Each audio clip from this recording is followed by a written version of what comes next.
Hare Krishna, dear devotees.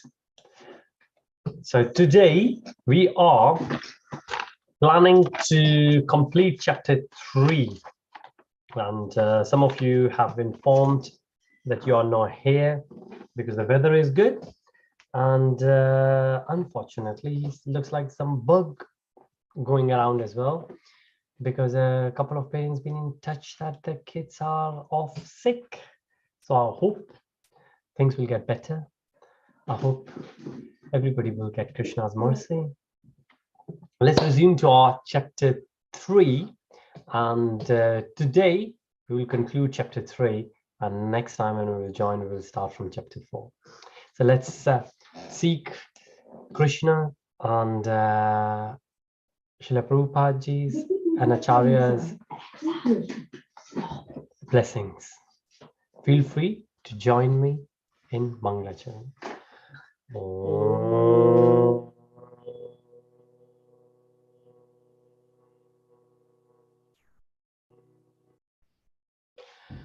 Ajnana-timirandhasya Jnana-jana-shalakaya Chakshurunmilitam yena Tasmai Shri Guruve Namaha. Shri Chaitanya Manobishtam Stapitam Yena Bhutale Swayam Rupa Kadamayam Dadati Swapadantikam Vandeham Shri Gurun Shri Yudapad Kamalam Shri Gurun Vaishnavam Cha Shri Rupam Sagrajatam Sahagana Raghunathavitam Tam Sajivam Sadhvetam Savadutam Parijana Sahitam Krishna Chaitanya Devam Shri Radha Krishna Padan Sahagana Shri Vishakhavitam Cha Hey Krishna Karuna Sindhu Dinabandhu Jagatpate Gopesha Gopika Kanta Radha Kanta Namostute Tapta Kanchan Gaurangi Radhe Vrindavaneshwari Vrishabhanu Sute Devi Karmami Hari Priye Vanchakalpatarubhyascha Kripa Sindhubhya eva cha Patitanam Pavanebhyo Vaishnavebhyo Namo Namaha. Namo Vishnupadaya Krishna Preshtaya Bhutale Srimate Bhakti Vedanta Swami Niti Namane. Namaste Saraswate Deve Gauravani Pracharine Nirvishesha Shunyavadi Paschat Deshatarine. Jai Shri Krishna Chaitanya Prabhu Nityananda Shri Advaita Gadadara Shri Vasadi Gaura Bhakta Vrinda. Hare Krishna Krishna Krishna Hare Hare Hare Rama Rama Rama Hare Hare. Srila Prabhupada ki jai, Gurudev Maharaj ki jai, Samved Bhakta Vrinda ki jai, Jai Jai Shri Radhe Shyam. Hare Krishna, everyone. So today is Sunday. So on Sundays we have Bhagavad-Gītā sessions. We have been doing the introduction, chapter 1, chapter 2, and chapter 3. And today we actually introduced the last session. We introduced the last subject of chapter 3, which is lust, desire. And it says the whole essence of Krishna consciousness is to acquire, to achieve, to realize that state of consciousness where we are desireless. So if we can understand desire, then we can understand how to be desireless. So that's why the process is called self-realization, because in self-realization we understand that these are the desires and these are our desires. And once we know those desires, it's much easier for us to hopefully get to the level of desirelessness. And that could be a great achievement of this human life indeed. So moving on to, so just a recap, we started with the gratitude, then we went by the example, And we have seen many examples. But Srila Prabhupada is our founder Acharya. So we have seen how he has led the whole organization by example. Not only that, he preached, but he walked his talks. And then once we learn the skills, what do? When we learn the skills, we employ those skills in the service of Krishna and Krishna's devotees. So renunciation and action, we don't want to renounce the actions, we want to announce the fruits of actions. So when we do the actions, we don't want anything in return. We would like to perform those actions because that's our prescribed duty.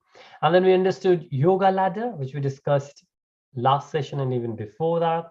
Then in yoga ladder, there are different levels, and where we are, based on where we are and where we would like to, which is bhakti, devotional service, there are different routes available, and Krishna has given those routes to Arjuna. Krishna explained those routes, and through the medium of that conversation, those routes are available to us as well, which route we would like to. And based on our previous past karmas, the gunas we have developed, we might have natural inclination towards one. So some who are karma yogis, they would just like to do karma. They can't stop. Yesterday we visited a devotee family, and his father was there, and he's 72, he said. But he said, I can't stay still. I just need to keep doing something.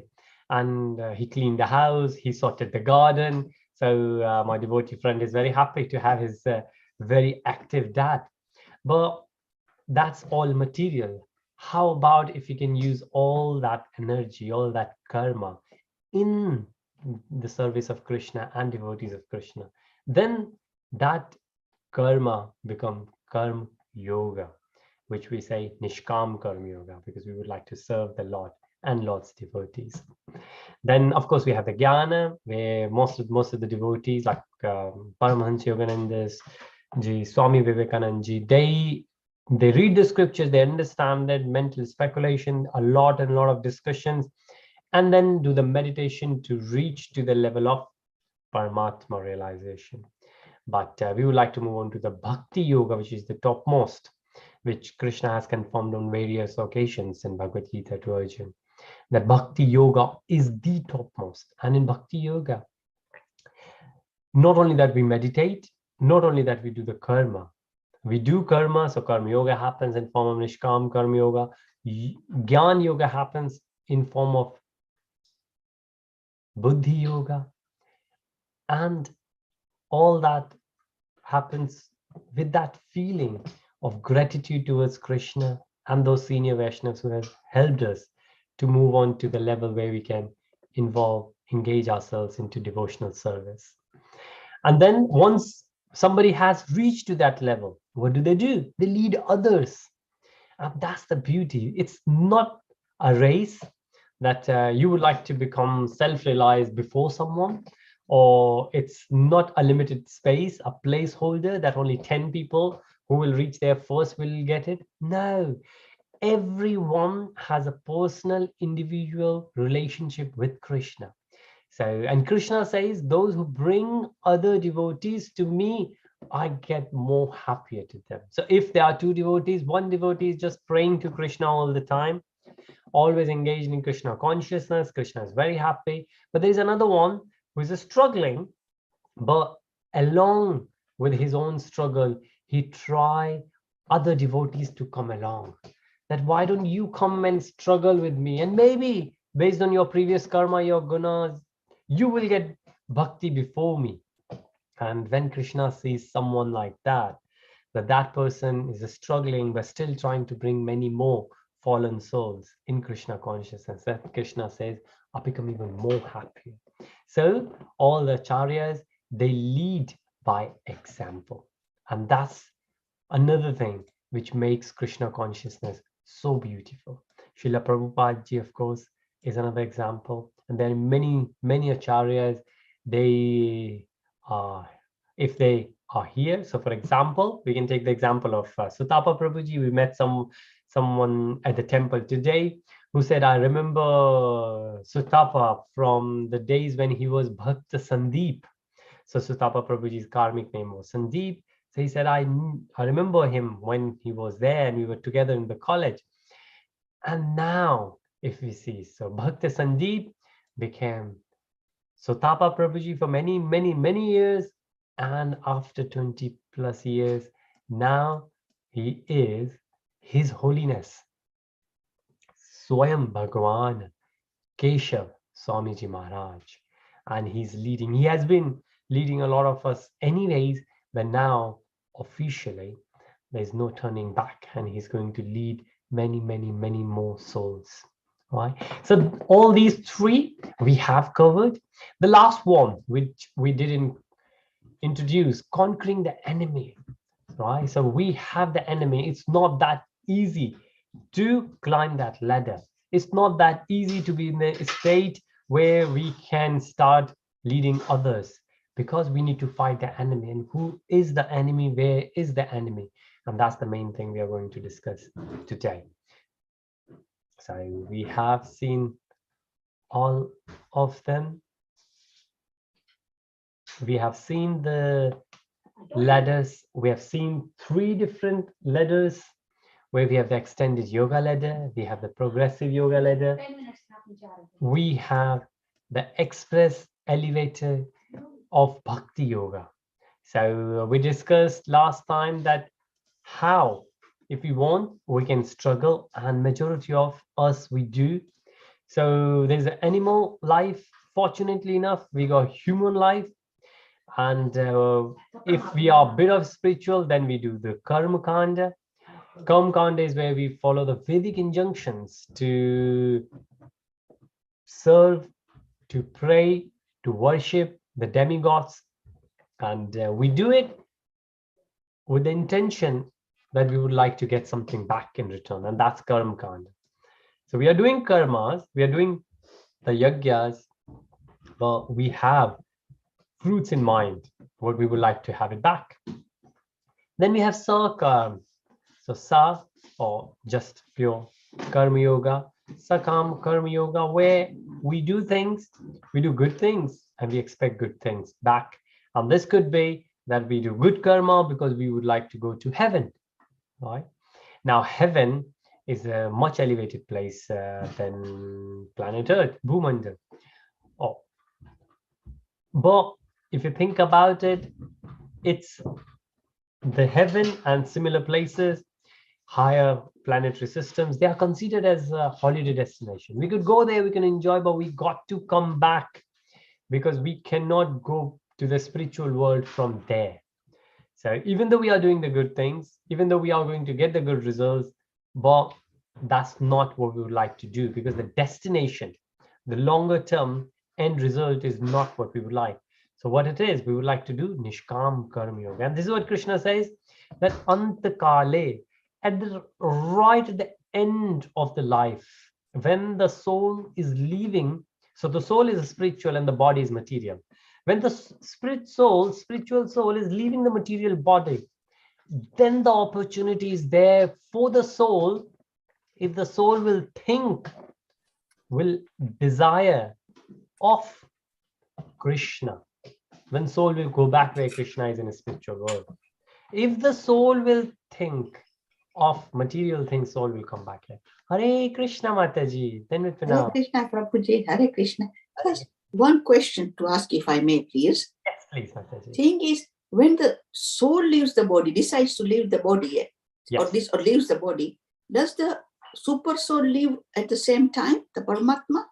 Haribo. Thank you so much, Mataji. It says that soul is there in the living being, but super soul is there even in the non-living being. So even though super soul stays with the soul, but super soul is also there in the dead matter. In the body also super soul is there.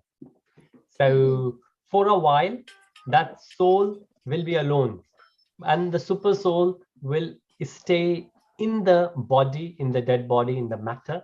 But wherever this soul will go, super soul is also there. So because super soul is not just one, super soul is omnipresent.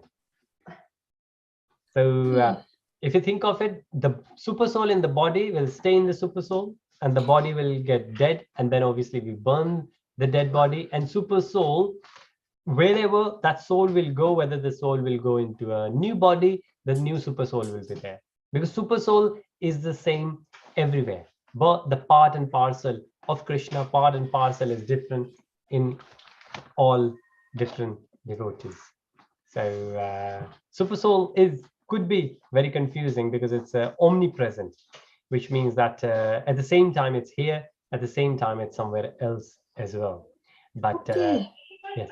Okay. Thanks for explaining, because this was in my mind all the time, and I haven't been able to get a satisfactory answer, Prabhuji. Thank you so much. Hare Krishna. Thanks. There you go. Thank you so much for the question.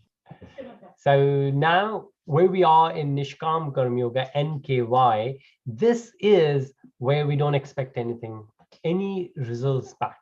And this is the Karma Yoga in chapter 3, which Krishna says that if we reach to that level where we do Nishkam Karma Yoga, then this can take it further. However, Karma Kanda can take us to the next level, and then we can go to the next level. But Nishkam Karma Yoga, because they all three still are Karma Yogas. But Nishkam Karma Yoga is the one which will take us to the next level of yoga, which is Jnana. And Jnana is where we say we can have Brahman realization. We could not only theoretically, we can say that we are material body, we are spirit soul, but through our actions, it's so evident for these acharyas. When they behave, when they deal like they have realized that they are not this body, they are the spirit souls. And that's the true Jnana Yoga. So this is where we can say Brahman realization, which means that we are not this material body, we are spirit souls. But Ashtanga Yoga is moving even a level further, and this is chapter 6, where not only we understand that we are spirit souls, but we understand Krishna is everywhere. This Ashtanga Yoga is where we realize super soul, because super soul is Paramatma. We realize that the Paramatma is the existence of everything, that not only we are Brahman, but everyone else is also Brahman. And that's the reason we say Brahman is everywhere. But of course, the first level is Brahman realization here. So Brahman realization, and then we have Paramatma realization. Paramatma is for super soul, Paramatma realization. And then we move further where we say Bhagavan realization. But we say rather than this extended ladder, we can have a bit of progressive ladder, which means from animal life, we go Karma Kand to Sakam, and we can go Nishkam Karma Yoga, because we need to do something. We always need to be engaged in the activities. This is what Krishna says, that even though I don't need to do things, but still I keep myself engaged, because otherwise people will take my example. So that's why it says that those who are elevated, they lead by example. They don't just say, oh, well, I'm realized now, let's relax. No, they lead by example. But in this progressive ladder, we are skipping these two, Ashtanga Yoga and Jnana Yoga. So we are skipping Brahman realization and Paramatma realization, because we engage ourselves in sadhana bhakti. And this is sadhana bhakti, which is nectar of devotion, nectar of instruction, written by Rupa Goswami Ji, that how we should do devotional service. And if we do devotional service as it's been recommended by Rupa Goswami Ji, then we will be able to reach to the level where we can move straight to, and then there are 9 different steps in bhakti, but we can straight get into the bhakti yoga. We don't have to go through the Jnana Yoga and Ashtanga Yoga. So that's the progressive where we can skip these two. However, the express elevator, it says, is that not only these two, we can also skip these two. We can skip the Karma Kanda, we can skip the Sakama. Hare Krishna Mataji. Hare Krishna Prabhuji. Yes, the progressive yoga ladder is what makes sense now, because everybody has been talking about the extended yoga ladder. What you have explained is this progressive yoga ladder where we skip Jnana Yoga and Ashtanga Yoga. So yes, this is something I'm hearing for the first time, and it makes sense. This is where we all stand. That's what we all do at this stage. That's right. Yes. Excellent. Thank you, Prabhuji. Hare Krishna. So I remember myself, Mataji, when I was initiated, then there was an interview done. And in the interview, I think the interview went for 1.5 hours.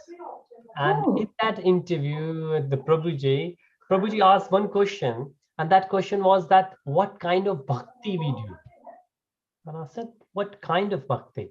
And the answer was sadhana bhakti. Yeah. Because we are sadhak. We are not perfectionist, but we are sadhak, which means we are, so it says sadhana. So sadhana is where we are trying our best to get into that sadhana, keep practicing. So this is literally practicing devotee, sadhana bhakti. So we are practicing. So this is what it is. Krishna says that I'm not looking for your perfection. I'm looking for your endeavor. I'm looking for the way it says patram pushpam phalam toyam. So the bhakti, it's not what you offer me. It's like with what consciousness you offer me. If somebody has the devotion, the pure mind while offering it to me, I will accept even flower, leaf, water, even those simple things. So that's why we are practicing devotee and we are trying to be perfect. But Krishna says, I'm not looking for the perfectionist. I'm looking for somebody who is practicing. And hence the Acharya said the sadhana bhakti is the fundamental of all them. And then bhava and prema bhakti, they are the topmost.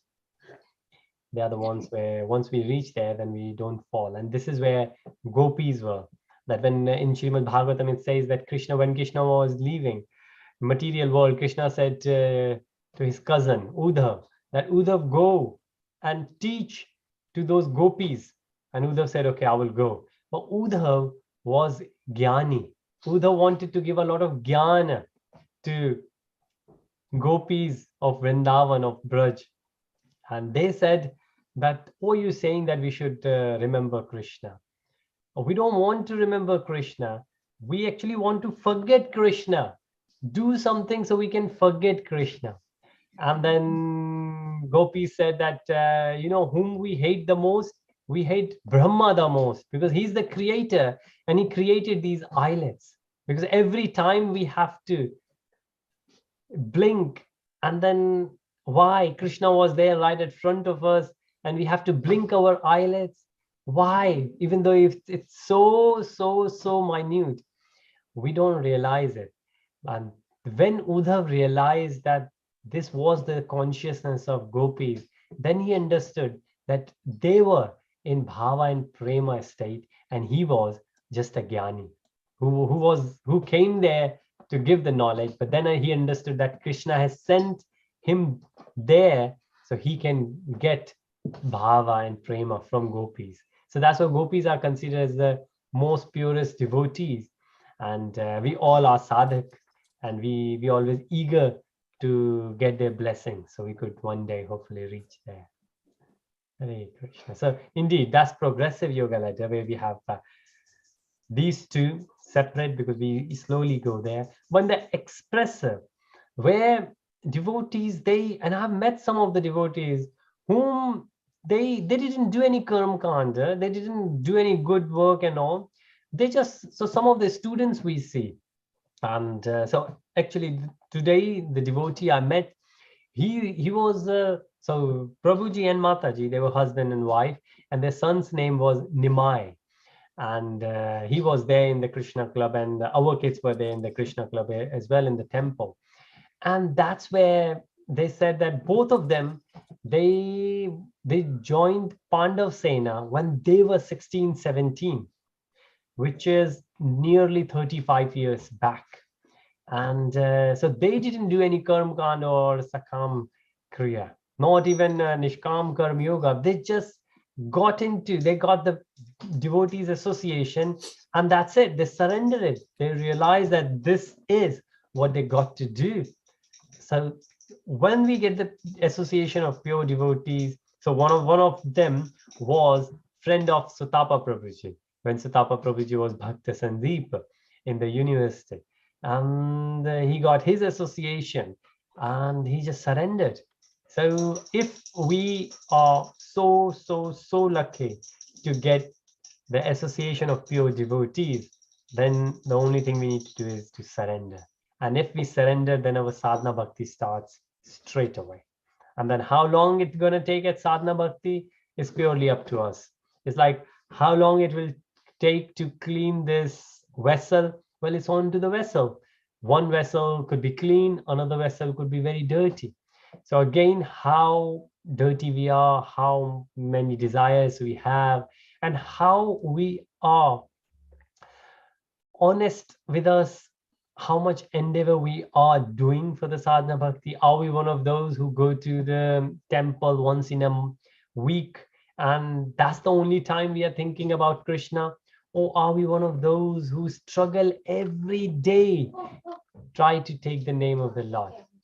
So this is what we need to think. And of course, if we are one of those who always try to keep Krishna in everything, then hopefully very soon, with the mercy of senior Vaishnavas, Guru and Gauranga, we will be able to move from sadhana bhakti to then 9 steps altogether, but we will be able to reach to the destination, which is bhava and prema. So this is the 9th one, prema, where we do things just for the sake of pure love towards Krishna. Nothing else is required, nothing else. So this is the yoga ladder we discussed. And of course, lead by example, we discussed the example of Srila Prabhupada ji.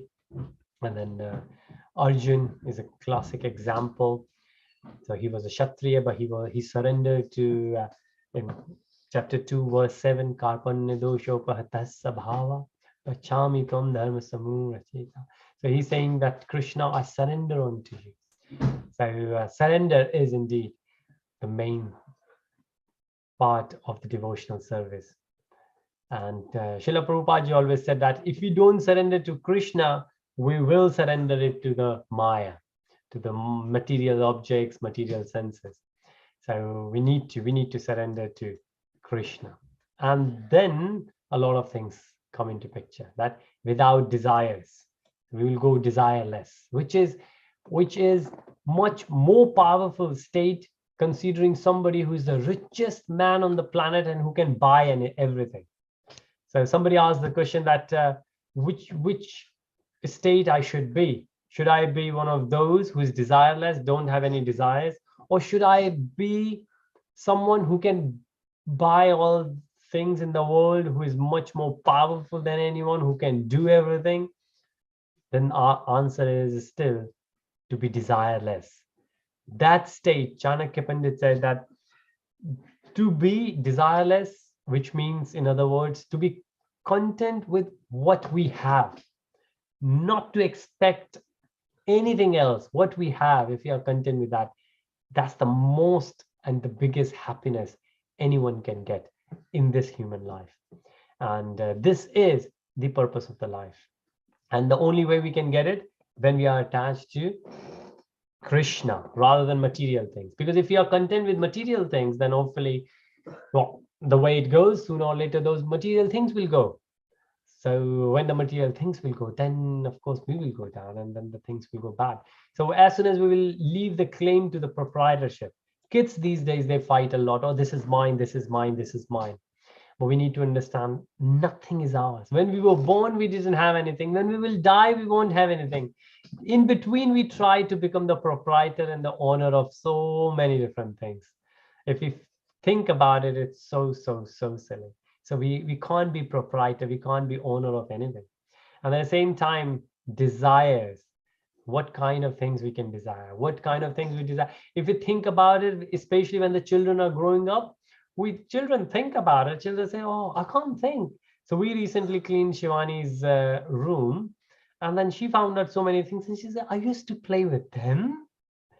And this happens with all of us. This happens with all of us. 5 years, 10 years later, when we look back ourselves, 5 years ago, I was like that. My hairstyle was like that. My attire was like that. My thoughts were like that. My speech was like that.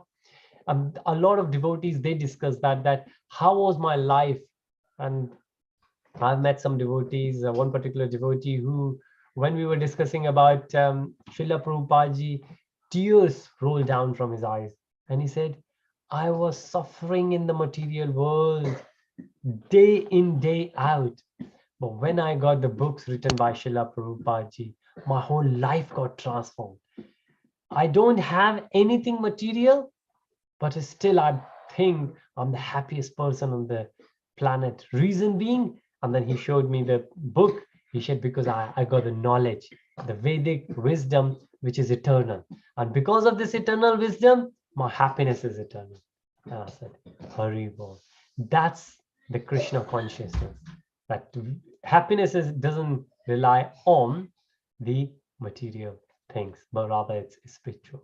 So now, this is a very vivid picture, and some of the devotees, they worked hard to put this together, and it's such a beautiful picture in a sense that actually many other religions, the main big organized religions, without taking names, they also talk about something very similar. So they say 5 hells and 5 heavens, or 5 steps to hells and 5 steps to heaven. And this has been explained here as well in this picture. But of course, this is all based on Vedic literature, which has been the oldest one. So Krishna is giving answers, and Arjun says that, so it says Arjun Vacha. And Arjun said that it looks like, so Krishna is explaining a lot of things. Arjun agrees to all, but at one point, and this is a beautiful state Arjun was in, because Arjun is so much advanced. Like he could have been considered after Bhishma the topmost warrior on the battlefield of Mahabharata. And yet at that point, he is so humble. Arjun is saying to Krishna, Krishna, it feels like something external. There is an external force, and this external force is impelling, forcing us to do bad things. And then Krishna says, yes, that's my Maya. But if you have the choice, whether you associate, you fix your mind towards me or towards Maya. And that's the query Arjun had it, and that's the solution. Very simple solution Krishna gave. And it says, so envy if we have, ignorance if we have, anger, false prestige, pride, greed, the lust we are trying to discuss today. And because of that, we have the attachments. If we think about, we even have the attachment here. So somebody, a disciple in between, always thinking about the material family, or trying to go further and get to the guru. And the very first thing is acceptance of the spiritual master. If you see the previous slides where we saw the, so let's go back quickly. So what we saw here is in the express elevator of Bhakti Yoga, surrender. That's it. That's the very first thing. Of course, to get surrender, we need to be the associate of the devotees, the pure devotees, and that's what here it is. The very first thing we have is the acceptance of spiritual master. So we surrender, and then what the spiritual master will do will give us the knowledge and wisdom of the Vedas. And then what we do, we will do the austerity. We will read, we will wake up early in the morning, we will do the japa, we will do the ekadashis, and through that, what will happen? We will be able to control our senses. We will be able to engage our senses in Krishna consciousness. And then Krishna will reveal, not that we will be able to claim that we've been doing austerity, we have control and engaged our senses. No, we will request, we will pray, and then Krishna and the senior devotees, Vaishnavas, they will impart the spiritual knowledge onto us. And that's how, well, we are here, and it's our choice whether we want to move forward towards the spiritual master or we want to move downwards towards the material. This doesn't say that we should leave our family and we should leave the family behind and move forward. No, we can always keep, and this is the beauty of being Krishna consciousness in the family as well, that we take everyone together. But what happens? It says the greatest enemy is, and this is what Arjun said, when we come in touch with the material mode of passion, and the later transformed into wrath, and which is all devouring sinful enemy of this world. So it's the passion when we really want to do. It could be the food, it could be the desire to enjoy materially, sense gratification, all those things. It start everything with the desire, and because of mode of passion, we get into that further and further engrossed in it. And the examples being given is like a fire. Fire is covered by smoke, as mirror is covered by dust, or as the embryo is covered by the womb. And that's why this picture is given. The living entity is similarly covered by different degrees of lust. So it's not that the soul is covered, it's the living entity's vision which is covered. And that's why it says that soul is never covered, but soul thinks that the covering is there. But the covering is like somebody would look into a dirty mirror and will think that my face is dirty, because in the dirty mirror, the face will appear like dirty face. But actually the dirt is not on the face, it's there. So we are spirit souls, but we are in the material world, and that material world is dirty, not the spiritual soul is dirty. This is just the understanding, but to reach to the level where we can move forward is what we require. Now again, this is chapter 3 itself, what Krishna is explaining, that now we have different opportunities, whether we fuel this way or that way. That's why we are called tatiksha, marginal entity.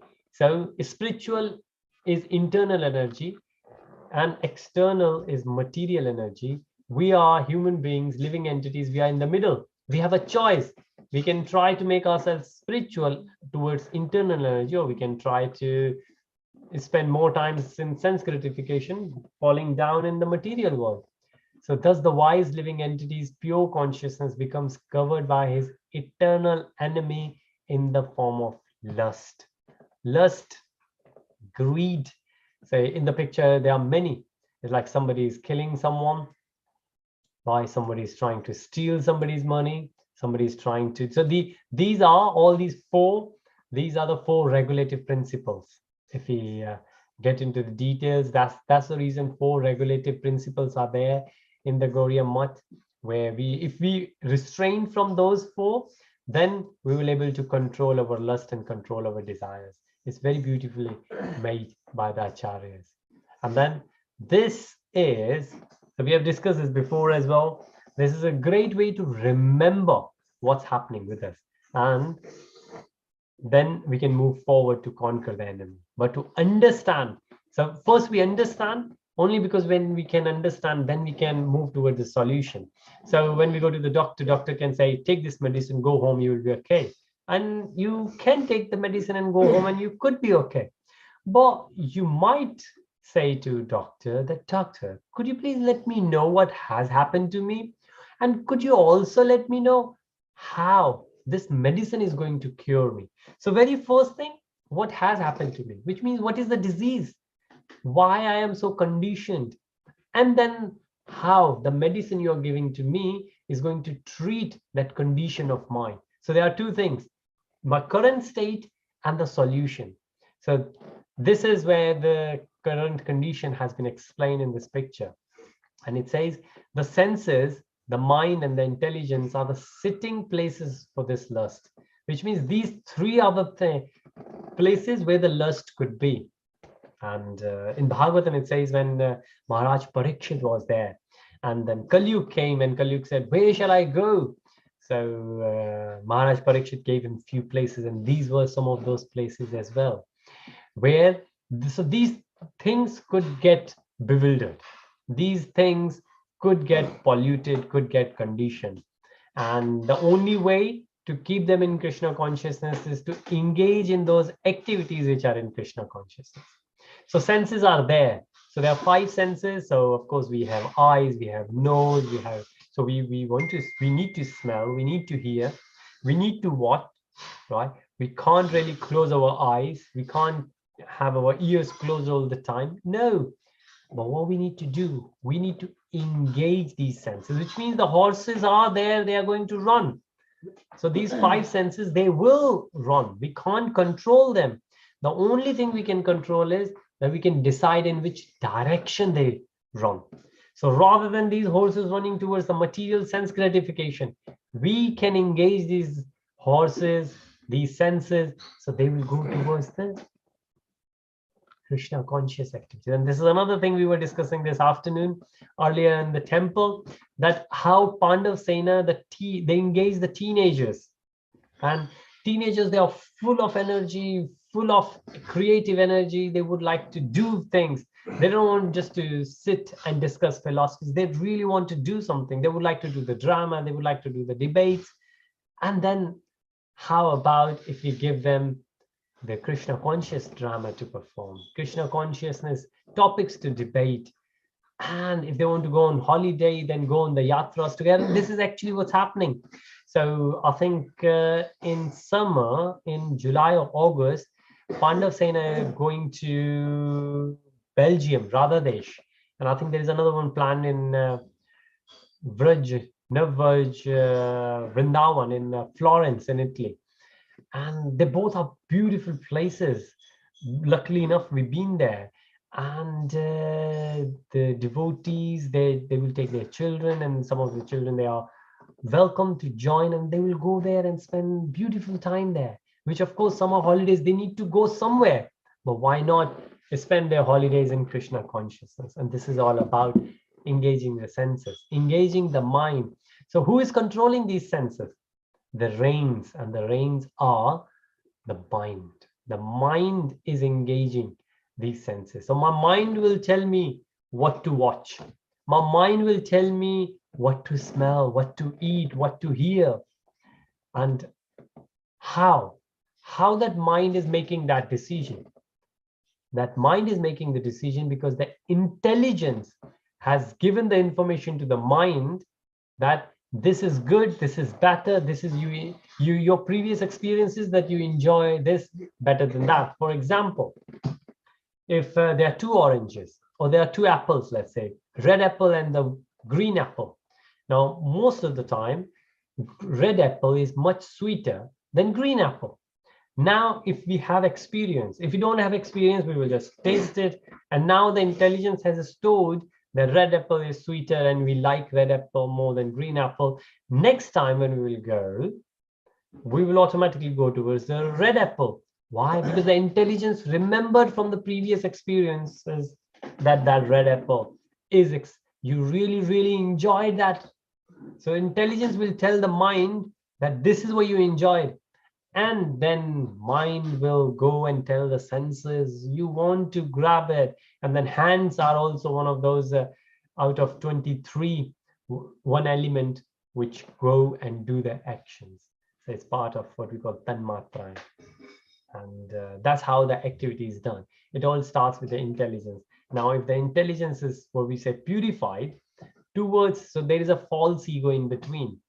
Now, if the false ego is diluted and hopefully one day just completely disappear, then the intelligence will turn into pure intelligence, and then we'll able to go back to the spiritual activities. But this is how we can understand. Now the solution has been given, and the solution is, so we understood the lust, the desires. Of course, we have seen it before, where we said all the activities we need to do, if we just do it, keep Krishna in the center. If we have whatever we are doing, we just need to be Krishna conscious. Even if we are just sweeping, if we just think about Krishna, or if we are sweeping in the temple, we just think about why we are sweeping, because we are sweeping Krishna's devotees going to be here. And we need to regulate the mind. We can't control, but we can engage, we can regulate. And of course, chanting Harinam, that's a one of the biggest way of regulating the way we do it. And this is what Krishna has explained here much more in detail. And if you get further, then we can understand that we need to learn not to burn, which means why this title has been given to this last sect of this chapter, that we need to control, we need to learn to control the senses, otherwise those senses will burn us. Now, as a part of this presentation, we do have this one. Cancel it, and we say, so in very few minutes, the lust, beware of lust and anger. Now, anger comes through when we can't control the lust. So lust is a desire. It could be any desire. It could be a desire to eat. So somebody will say, I want to eat ice cream. No, I want to eat ice cream. I want to eat now, right now. Children, they do it. And if they don't get it, they get angry. And if you think about, this is what we do it. If in a job we don't get promotion, we get angry because I worked hard, I deserve promotion. So this is a desire, right? So if we have any kind of desire, then that desire will end up in anger. It got to be. And of course, that's how the whole cycle goes through. Now, this is where the last few verses of this chapter is. This is the last section which we were discussing, the fourth section. If you go forward, we can see so this is a different presentation done by another great devotee, that where Krishna is and where living entities, this is where we are. So Krishna is here teaching Arjun, and we get all that information. But living entity, this is where we are, and we want to go into the material world. This is our decision. We got in touch with the material nature, and that's it. We fell down. Now what we will do, how we will improve our condition. Now, so this is a lot more in detail. If you try to understand, then of course, very, very visibly we can see everything green is bad and everything. Everything green is good and everything red is bad. But if we are here living entity, how we can, so we have, if in case we will able to realize that we are originally spiritual, we are pure, and we will get free from contamination, then we will develop that. Well, the pure love is there anyways, but it has been suppressed by many other greeds. When those greeds will disappear, then the love will automatically appear because it's already there. It's like the sun has always been there, but the cloud is in the middle. Not that the sun is gone somewhere. Sun has always been there, but the cloud came in between. That cloud is the contamination. And then if I will work hard either to move that cloud or to move myself to somewhere where the cloud is not there, then I can see the sun. Sun has always been there. And sun doesn't need to do anything for us. Sun is there. It's us. We need to do it. So a lot of people, sometimes they do, Krishna is so powerful. Why not Krishna make me realize? But it's not Krishna's job to realize us. The sun is there. It's not sun's role. Sun is shining like as much as it is. It's our responsibility to get into the sunshine. So if we make the misuse of the independence we have, Krishna has of course given us the independence. Like children, they have the independence. Like these days, teenagers, they get the mobile phone, the smartphones. Now it's their responsibility to take good care of it.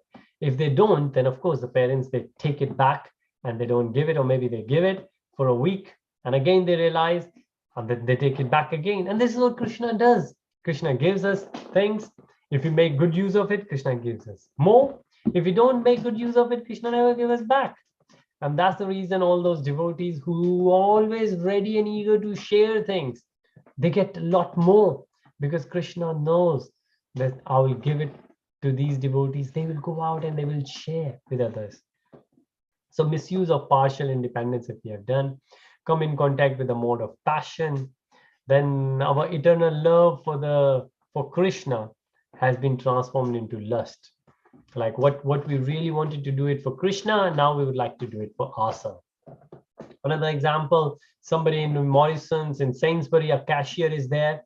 If cashier will ever think that this money I'm collecting is for me, not for Krishna, not for the Sainsbury, not for the Morrison, not for the owners, then that's wrong.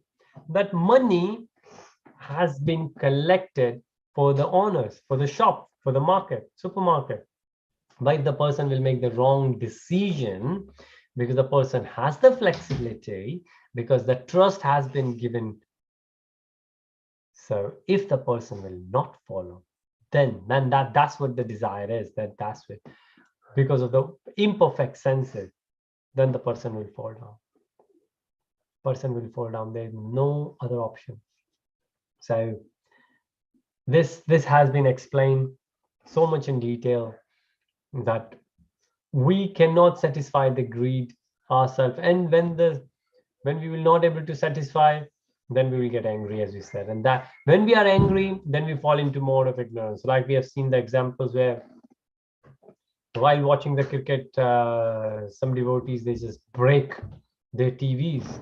Mode of ignorance. Only when the anger goes down, they say, why did I do that? Why did I do that?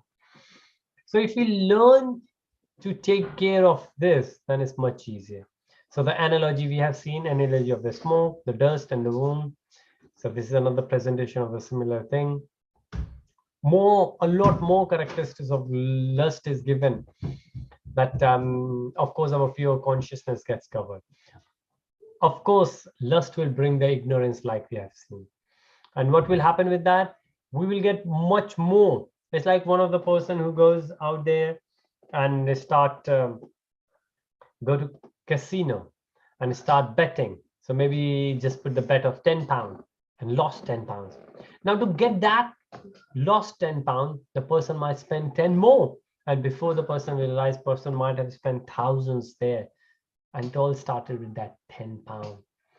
And we have seen this happen. So it's ignorance. The lust, the desires, it's completely, there is no limit to it. And in the Shastra, there's another Puranas where it says the father of Puru. So Kuru, and Kuru's brother is Puru, and Puru's father, who said whose father-in-law was Shankaracharya ji, and not our Adi Shankaracharya, but the demigod's spiritual master, and he cursed him. And then he said, well, if you, the son-in-law said, well, if you have cursed, and he cursed him that you will turn old. And he said, well, you have cursed me, but your daughter is young and I'm old. You have cursed your own daughter indirectly. So he said, okay, I'll give you a boon as well.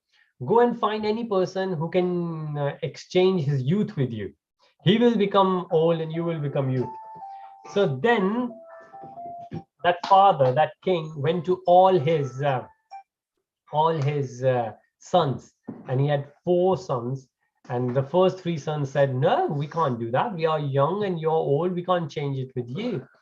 And that's why he cursed all of them. And Krishna belongs to one of them. So Yaduvanshi. So Yadu was one of the sons.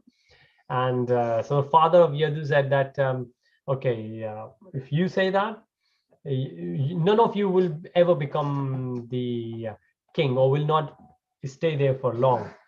And then the last one, Pururva, he said, okay, usually the youngest son. So youngest son said, I'm happy. And he changed it. So the father became young again and he enjoyed materially so many years. And after that, he came back to his son and he said, I took your youth thinking that in few years I will be able to satisfy my senses. But tell you what, even after so many years, only thing I have realized is that sense gratification is one of those fire. The more you enjoy, that increases, which is being shown here. It's like you're putting fuel in it. People think, oh, let us enjoy a little and we will be satisfied. But no, the more you will enjoy, the desire to enjoy will increase and it will keep increasing. So it's better to engage our senses in Krishna consciousness rather than material senses. That's the only way Lust could be controlled. The senses, the mind, and intelligence. These three things we need to control. We need to engage, and then only we can realize the spirit soul. So that's where we complete our chapter 3. This lust, the desire, the state to be desireless, is very powerful. Thank you so much for your association. And as I said, for a while I will be off. I will send a message in WhatsApp as well. I will be traveling, so I might not able to be available for a while, but I will be in touch, and we'll let you know more about it. But thank you so much for your association today. I look forward to hear more from you very soon. Hare Krishna, Prabhuji. Hare Krishna, Mataji. Thank you so much. Thank you. Hare Bol. Srila Prabhupada ki jai, Gurudev Maharaj ki jai, Bhakta Vrinda ki jai. Jai Jai Shri Radhe.